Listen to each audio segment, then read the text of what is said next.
When faced with virtual collaboration, uh, another topic very often surfaced is the idea of microworlds. A microworld is essentially a model of a set of relations that are developed in such a way that individuals can interact with the model to develop an understanding of the relations and the implications of actions taken with regard to that model or that set of interactions. Though, as it turns out, there's a couple of real difficulties with microworlds, in that as the tendency is for individuals to interact with a microworld in essentially as though they're playing a video game. So that the intent is to figure out how to win the game, and in the process of figuring out how to win the game, they actually end up missing all of the deeper lessons that could be learned from understanding the relations and the implications of the relations. It gets to a point where people figure out how to win the game, but they don't actually know why it is that they've figured out how to win the game. So the idea of a microworld is really great in that it allows people to interact with this set of relationships and see the implications of those relationships, but they have no way of making a connection between the actions that they take and the implications of those actions, because they've missed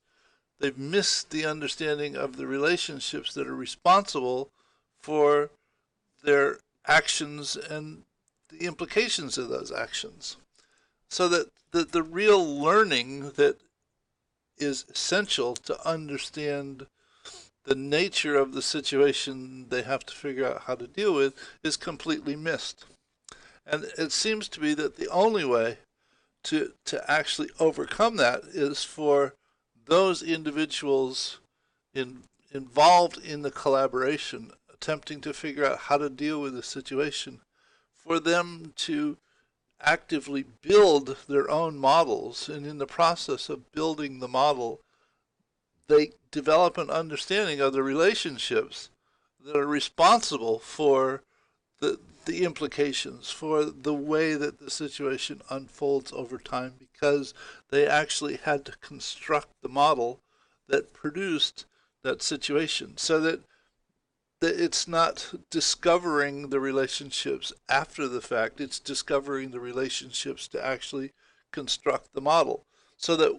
once they develop it, they understand the relationships that are there, and when they then interact with the model, there isn't that disconnect between the actions that they take and what happens, because they understand the pieces the way that the model is put together, so that the learning that is essential does in fact happen. And when the individuals involved in the collaboration build the models and work with them, they then over time develop an understanding of the relationships associated with family and community and school and organization and the world, and whatever cross section of all of those pieces that come together to produce the situation that they're trying to figure out how to deal with. So if stakeholders, if the participants of virtual collaboration are seriously, if they are serious about developing the requisite level of understanding to provide a basis for developing a strategy for dealing with this situation, then they have to be willing to roll up their sleeves and get their hands dirty and actually build the models that they can work with to understand the situation and how to fabricate an improved version of that network of interactions to create a better tomorrow. So I thought some thoughts about microworlds, and I'll see you in the next video.